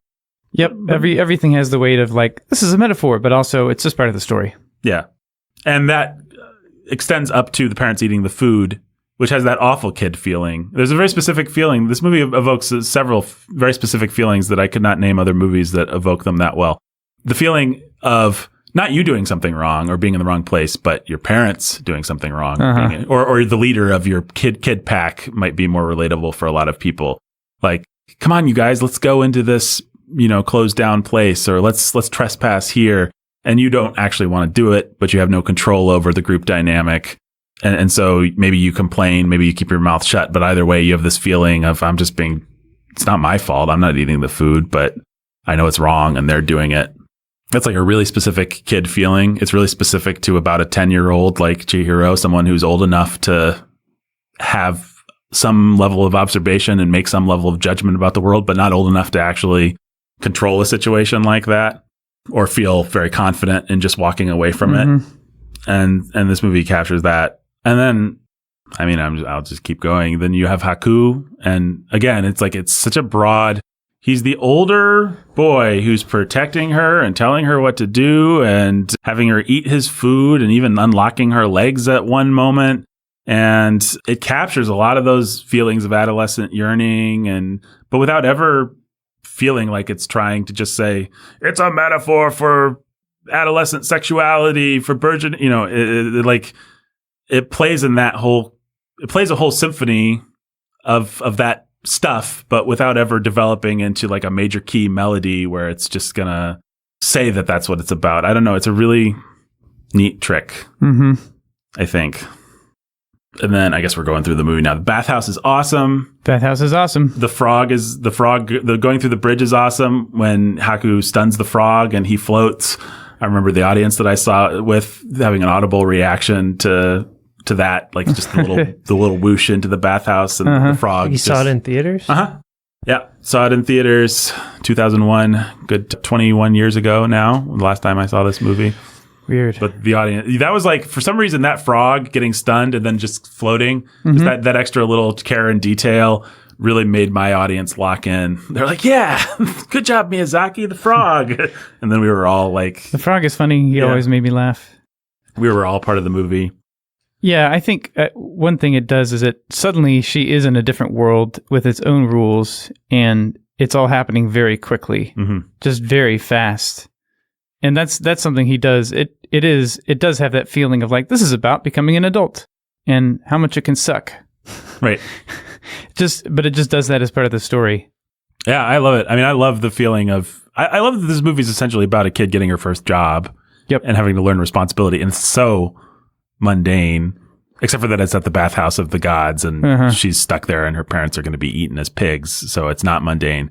But the set of feelings that it evokes and the things that it's playing with are actually just like, well, you need to get the boss's attention and he won't pay attention, with Kamaji. He won't pay attention to you. You need something from him. You need to know how to do the time card, but he's really busy right now and he won't have time for you. Oh, and then he's actually nice and you feel that. But he's not going to be nice unless you actually persist. Right. And everyone's going to treat you like crud until you're on the inside. Right. And then they'll treat you like crud again until you win their respect. And then... Right. And there's just the feeling. I mean, I think Miyazaki's right when he says, I'm doing things that 10-year-old girls and people coming into adolescence can actually relate to instead of the things that they're told they have to relate to, like boys and cars and whatever. But like we all have to have our first job and earn people's respect. And Chihiro has a series of moments in the middle of this movie where she does that the movie doesn't even bother to chart for you in the way that a Western, it doesn't say like, and now she's learned a lesson, and the music reaches a crescendo and we zoom in on one of the mentor characters smiling. It's all just feels like, well, then nothing happened. But it's really charting that whole set of feelings and associations really, really well. And then it's just got a bunch of bizarre, fun fantasy stuff, like the fact that Kamaji gives Lin a roasted newt to bribe her to help Chihiro. And she's really excited about it. And she just looks like a human. We never really figure out. Who is Lin? What is she? Who's Lin? One of the slug women, apparently, but not ugly like they are. Right. For whatever reason. Right. And then she uses it to distract the radish god or somebody. Distract the one of the frog. Oh, yeah. Maybe it's Ratzenberger. I don't know. Yeah. It probably is, actually. I think it's Ratzenberger that wants the roasted newt. Yep. Famed lover of roasted newts, John Ratzenberger. And then Yubaba. Man. She's a great character. Yeah. She is great. She's more like greedy than properly evil. She doesn't just have it out for everyone. She'll just squash whoever gets in the way of her making a profit. Well, Miyazaki is famous for not having real villains in his stories. It's always just everybody's got their own point of view. And to me, this feels so much more fairy tale than anything in Song of the Sea does, because in Song of the Sea, it's like, well, the witch was just waiting for the right person to come along and solve this grief metaphor so that she could help us. But it's like, Yubaba doesn't care about Chihiro one way or another. She's just doing what she wants to do. She has that kind of classic indifference that a Greek god has, or it's like she is cruel, but she's cruel because she's incidentally cruel, not because and maybe even because she enjoys being cruel, but it's not like she has it out for Chihiro. I mean, each time I say things like, well, okay, I guess she does have it out for Chihiro, but it's different than like a villain, the Wicked Witch of the West. Like, I'm going to get you, Dorothy. My goal in life is to take Dorothy down. For the purposes of this movie, I'm obsessed with Dorothy. Mm-hmm. Like, Chihiro is one of 1,000 things that Yubaba is dealing with. She's a minor annoyance, a minor blip in Yubaba's existence.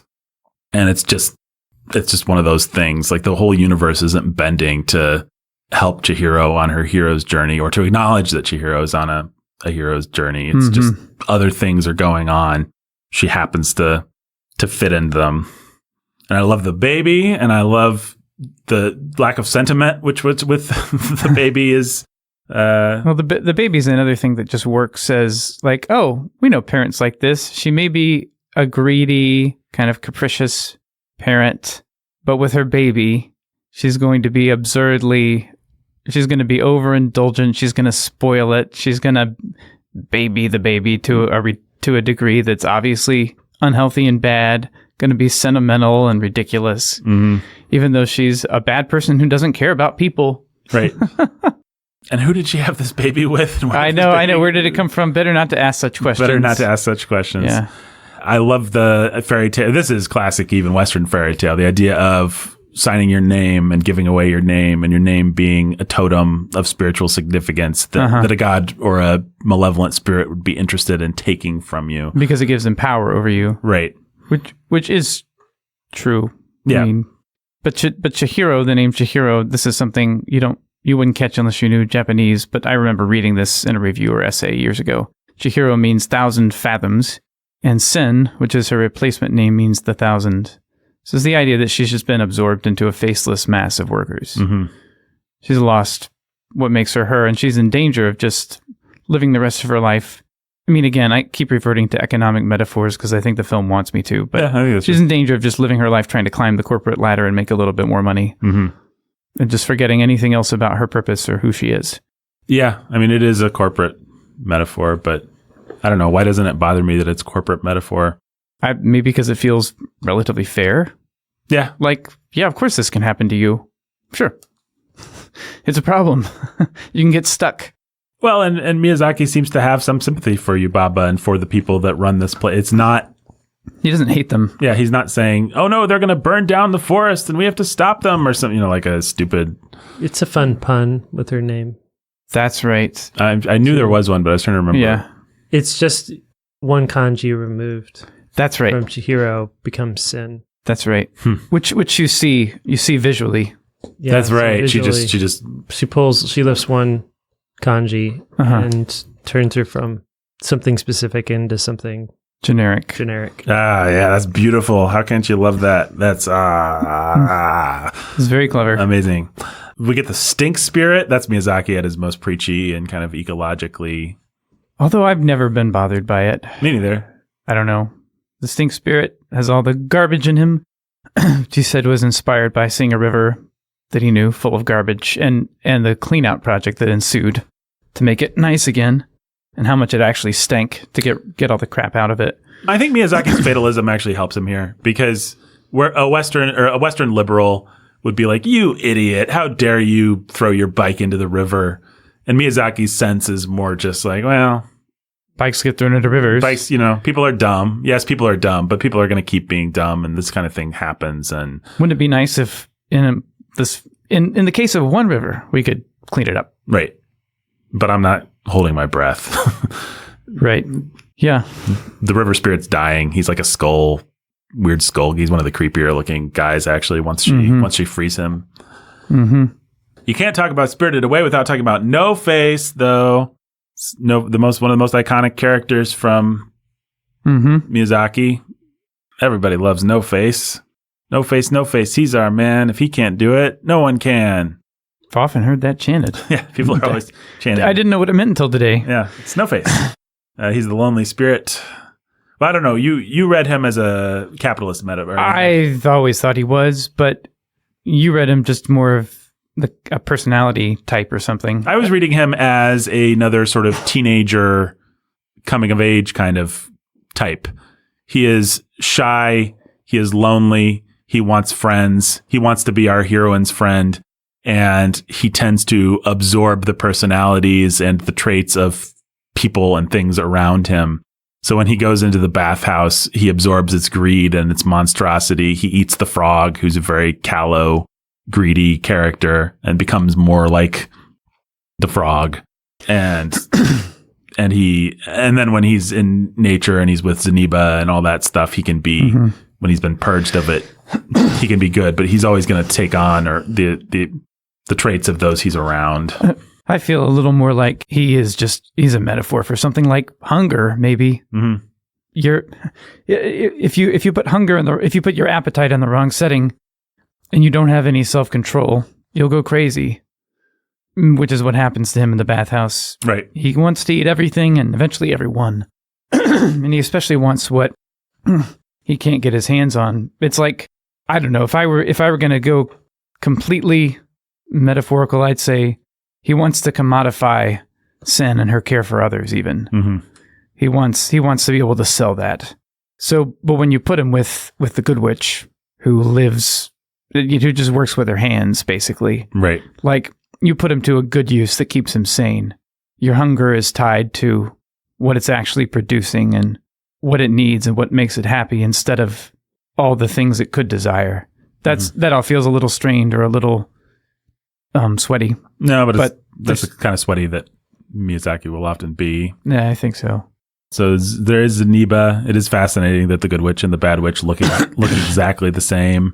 Well, what the Japanese script says is we're two halves of the same whole, but we don't get along. Mm-hmm. And there you go. That's just metaphor again. Mm-hmm. Like, they ought to be friends if the world was going to work, but they're not. Right. They often oppose each other. You know, the evil corporation. I guess the dumb Western version is the evil corporation's gonna destroy the land or whatever. But anyway, it's like two ways of thinking about work and its value and the products of labor that ought to be together, but they don't really talk. They just try to sabotage each other. Right. And once again, I had more of a reading, like a sort of what's it like to be an adolescent kid reading. It's like, you've actually got granny in your life who acts one day one way and one day another. And it's hard to make sense of it. I mean, it's interesting in the English dub, at least, that she calls Zeniba. No, she calls and Yubaba. She calls them both granny. She does in the Japanese as well. Mm-hmm. Yep. And it's not that I think the movie is saying they're literally the same character, but they are literally the same character. They are metaphorically the same character, at least. And to run into this sweet old lady that has every quality, including the menace of the bad old lady. And it feels like something that kids have to deal with, actually, that not a lot of movies capture. So my boss is in a good mood today. He loves me. Yeah, and then you have the final test, which feels pretty perfunctory to me.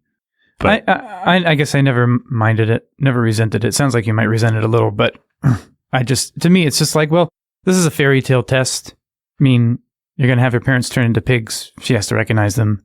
That's just fairy tale test. She already went through all the significant character building stuff. She set Haku free. We didn't talk about that. Yeah, she did set Haku free. She set Haku free. They flew through the air. Okay, that's the climax of the movie. And now this is part of the denouement. Mm-hmm. Her character is established. She has a very simple test. And it just shows, okay, she's solid. Work is done. Time to go home. So to me, it always felt like an intentional instead of a careless, like, how do we end this movie? It felt just like an intentional, like, you're good. You got all the big stuff done. Yeah, I guess I wouldn't say it's careless. I wish there was a little bit more connection. Maybe I'm just being a dummy here, but a little bit more direct connection to her maturation. Like, what is it that she's learned? Yeah. Maybe this is just dumb Westerner in me, but like, what is it that she's learned or gained from this experience that allows her to now recognize the pigs from her parents? Maybe it's just that she's matured into an adult with some worldly wisdom. I mean, I think that's basically it. I actually think so. What I'd say is, for me, is what Miyazaki's comment in the interview you read This is more a movie about she just draws on things she already has in her. Right. She actually already has. Chihiro's best quality is that she recognizes and cares about people as people already. So the first time she saw her parents as pigs, like Haku took her to see them when they were fully pigs, she just remembered them. Everything else she did was to allow her to get to the point where she could just use her knowledge. All the politeness, all the care for her friends, setting Haku free from his imprisonment to a bad contract with Zeniba, and the curse that she put in him. Everything she did was just that. And so it just got her to the point where she could, that's all. Which in a sense is a very Disney-style message of empowerment. Like if you just draw on what's already in you, you can pass the tests. It doesn't feel the same though. Well, it doesn't feel the same because Disney would say, if you just draw on what's already in you, then you can be a prince or a princess. Miyazaki's like, if you just draw on what's already in you, then maybe you can survive. Maybe you can do a good job as a drudge worker at a bathhouse. It's just much more modest. I think it really does. I think actually modesty is a good word for what it has. He has a certain style of Japanese humility before fate, humility before other people, and just also humility about yourself. So even it's one of the reasons why a lot of his themes, even his feminism, which is through all his work, has never really rubbed me all that the wrong way, because it's not the cheap, like, if you're a feminist, then you can beat up a bunch of guys, although he does have women beat up guys. Yeah. But that never feels like the point. That it's always just more, maybe you can be integrated with your environment and have some sort of small positive outcome on the world if you draw on the power, which I'm not claiming is a wonderful message, but I don't know, maybe there's something not completely destructive about it.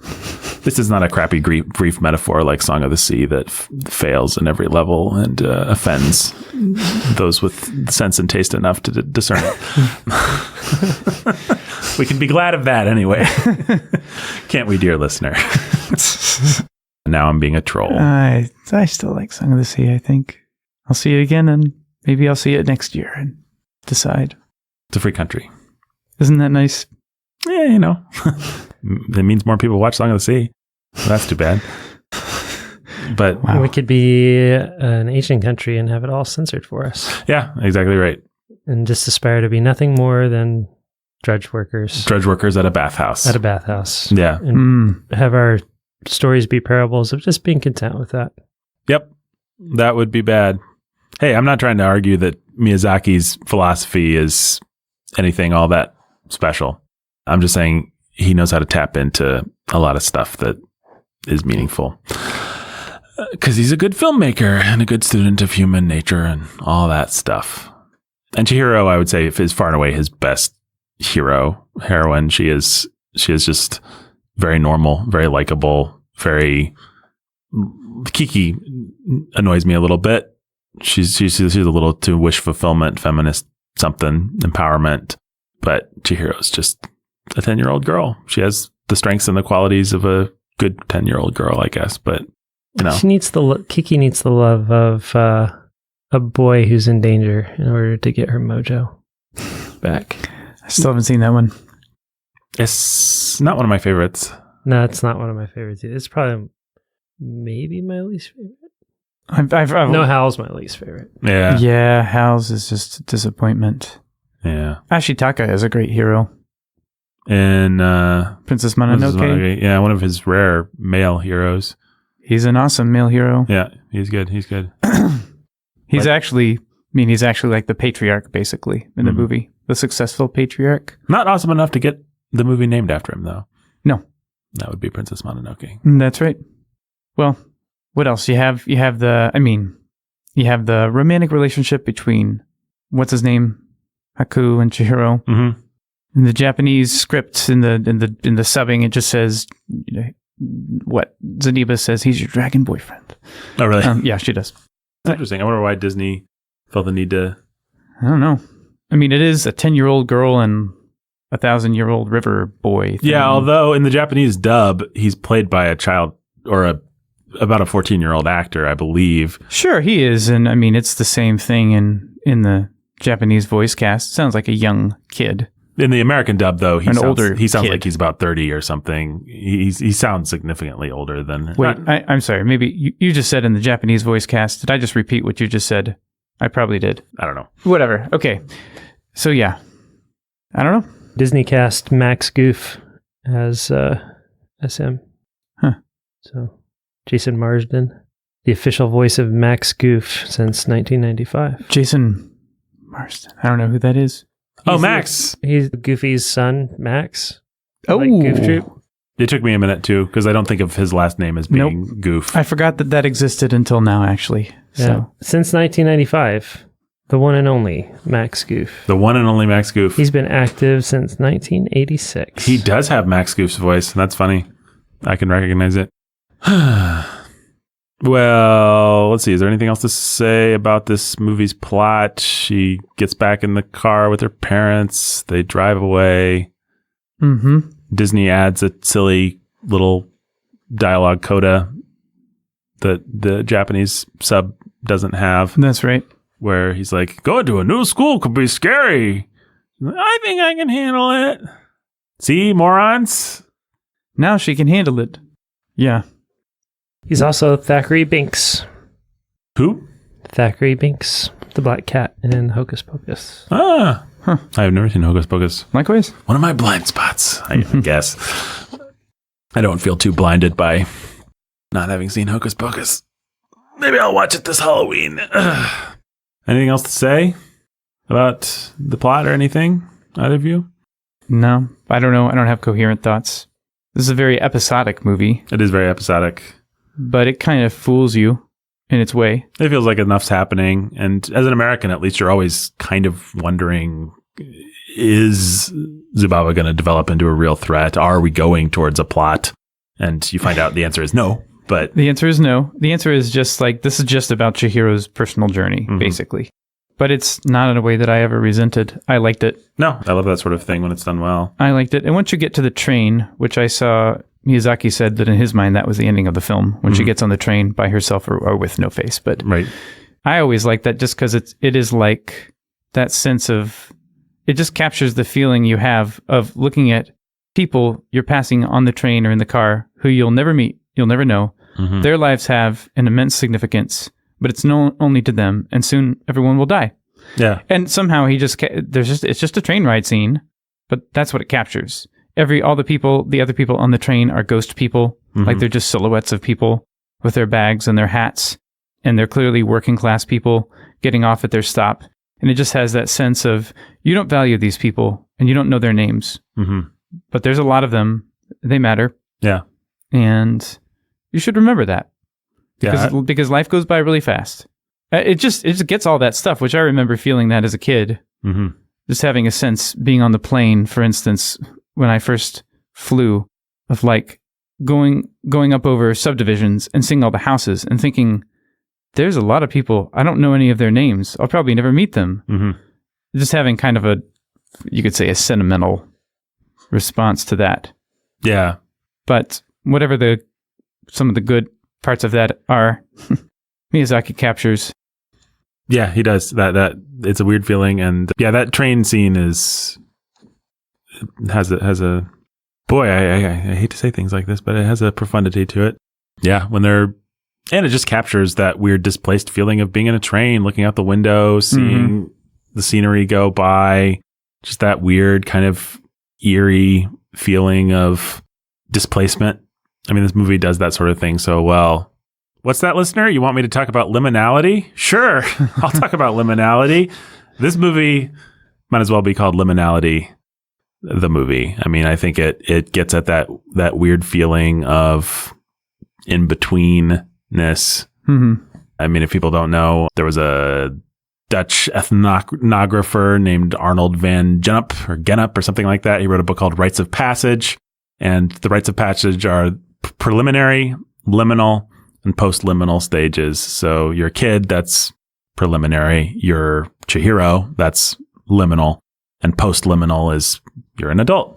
And liminal is that weird stage of in-between. And it's come to mean all kinds of things. There's websites that there's a Twitter account I followed called Liminal Spaces that I love, where they just have pictures of locations that have like empty swimming pools or a mall at night or an abandoned train station or an empty neighborhood in the snow, or just a location that has that weird eerie feeling of being no longer what it was, but becoming something else. It's like if you've been to a school, like you go to your school day after day after day, and then one day you go there at night and everything's shut down, or you go there during the summer and it's got that weird abandoned, this isn't quite what it is, but it's also not quite what else it could be, in between feeling. That's called liminality. And Joseph Campbell, of course, our good friend Joseph Campbell, drew on the book Rites of Passage to create his 3 stages, of which I forget what they are, but basically his hero goes through a pre-stage, a in-between stage, and a post-stage. That's broadly speaking the Campbellian monomyth, the journey. And I don't know that anybody's ever made a better movie than Miyazaki, if I may speak in total hyperbolic superlatives. I don't know that anyone's made a better movie both about liminal spaces, just train stations, abandoned things, abandoned tunnels, things like that, places that feel liminal, and the feeling of being in a liminal stage yourself, of being in an in-between stage, of not being a kid, not quite being an adult, of not being able to find your footing, and something being a little weird about that, a little eerie even. And then he connects it to the spiritual, which makes it that much more eerie. So I know you wanted me to talk about that, listener. You'd been waiting the whole time, and you're welcome. Read Rites of Passage by Arnold van Gennep, the Dutch ethnographer and folklorist, to learn more about the concept of liminality. A very popular concept on the internet these days. People love it. It's a little too popular. I kind of cringe every time I see it anymore. I do too, but there's no better word for the feeling. Yeah, it's a good word for the feeling. The way that people use it is we live in a liminal time. Yeah, that's the kind of thing that just drives me nuts. Yeah, and I'm sorry if you're used to that sort of thing, and then you heard me go on about liminality. I'm sorry. When I like the kind of liminality I like is I'm at a hotel and I took the wrong hallway, and now I'm looking at an abandoned swimming pool with no water in it, and there's just a weird eerie feeling to that, and like this was designed for a purpose, and it's no longer serving that purpose, but it hasn't quite found its purpose yet. Its next purpose yet. Maybe its next purpose is to be destroyed, or to be. I enjoy that kind of thing. It's not quite creepy. It's not quite like creepy pasta or anything like that. But it's just it's why people like to go urban exploring and stuff like that. I've always enjoyed walking at night, or I had a paper route when I was a kid. Just being in locations when you're not supposed to be there, and when they feel like they're in transition can be a really interesting, eerie experience. And this movie captures that, as I said, both in its broad plot. It captures that for Chihiro and for her journey, and it captures the feeling of being in a train or being in a boat or being in a tunnel and feeling transition, feeling passage, and feeling that weird, uncanny, unsteady feeling that you get. So I'll shut up about it, but you're welcome. You're welcome, dear listener. Do we live in liminal times? I don't know. I think I'm with Miyazaki. Everything's just always been bad, and now it still is. Welcome to the nut house, or I don't know. There's fun house. The fun house. Yeah. Welcome to the bathhouse. Joe Biden is Zubaba. No, Donald Trump maybe was Zubaba. Joe Biden's not Zubaba. Joe Biden's like the sludge monster or something. I don't know. Zubaba was played by Suzanne Plachette, and she is famous for Rome Adventure and The Birds. Like The Birds, Alfred Hitchcock's The Birds? Alfred Hitchcock's The Birds. It's a very beautiful woman. Huh. Presumably not as beautiful by the time she did Zubaba. Presumably not. That would have been in the 60s, right? So, right. Yeah. But there she is in the 60s. Oh, yeah. Quite striking. Huh. Chihiro, played, by the way, I think this is interesting. Just the American cast. Yeah. Samantha Darko, Lilo from Lilo and Stitch, and Samara Morgan the child antagonist in the 2002 horror film, The Ring. So Samantha Darko from Donnie Darko, Lilo from Lilo and Stitch, and the creepy kid from The Ring, Chihiro. Nice. Interesting. Wait, is that Japanese Chihiro or regular Chihiro? Sorry, no, I'm a racist. These are the English voice actors. The English voice actor. Kamaji, played by David Ogden Stiers, who played Cogsworth in Beauty and the Beast and Governor Ratcliffe and Pocahontas, and was also in Lilo and Stitch, but is known for other things like being Major Charles Emerson Winchester the Third MD on MASH. It's a great name if you're going to name somebody on a show. Yeah, for sure. Major Charles Emerson Winchester the Third MD. We have some characters similarly named. He also narrated Lady in the Water. Weird. Sorry, I thought Chihiro was played by someone else, so I'm just trying to figure this out. Okay. Yep, Devlin Chase. There's no L in there. DeVay. Yeah, DeVay Chase. DeVay. And she played... whatever. What was the Ring girl's name? Samara Morgan. Samara, yeah. And she still keeps super long hair, at least in this picture from 2008, I guess. And I have no memory of who she plays in Donnie Darko, but apparently she plays in... Samantha Darko. Oh. The little sister. Oh, the little sister. Okay. Because the big sister is, what's her face? Maggie Gyllenhaal. Maggie Gyllenhaal. All right. Any other fun casting things we need to know about? Nope. Michael Chiklis from The Shield plays Chihiro's father. Okay, fine. That makes sense. Oh, and Kamaji, of course, is David Ogden Stiers, a.k.a. Cogsworth. Did you already say this? Yeah, okay. I said all of these things out loud. Mm-hmm. Sorry. I was busy trying Including who she played from Donnie Darko. Yep. Sorry, I was busy being confused. I was in a state of liminality, folks. Maybe you've heard of it? Yeah, maybe you've heard of it, if you're as smart as I am. Guys, Ben, how many floating frogs out of 17 do you give to Spirited Away? I think I give it 17.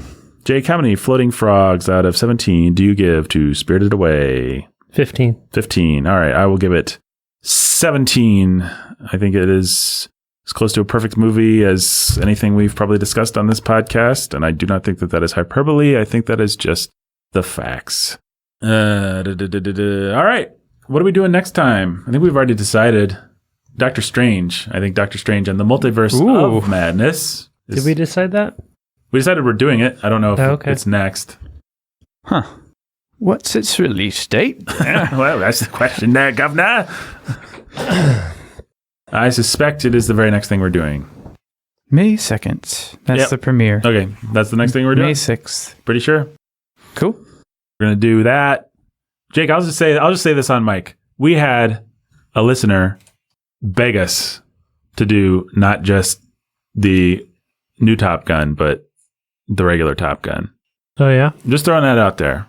We have at least one person who's like, you guys must do Top Gun. You have to tell me who that is when we're done. I will.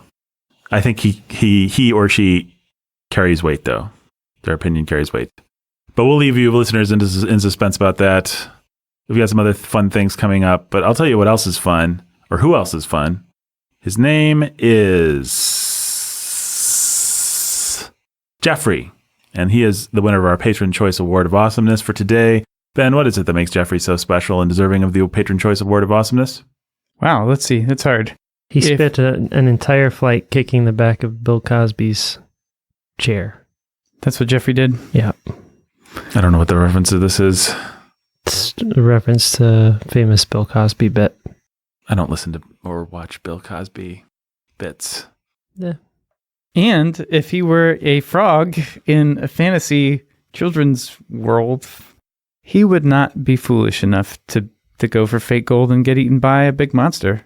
There you go, Jeffrey. Probably the best compliment anyone's ever paid you.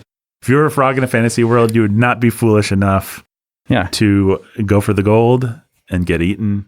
Wow, what an amazing alliterative sentence you just said there, Ben. Mm-hmm. If you were a frog in a fantasy world, you wouldn't be foolish enough to go for the gold and get eaten. Go for fake gold, I think I said. Go for fake gold. Yeah. And get eaten. So a lot of F's and a lot of G's. Yeah, yep. And get eaten by a big monster. By a big monster. Yep. Well, congratulations, Jeffrey. Congratulations. Glad to be of service. And until next time. The radish spirit.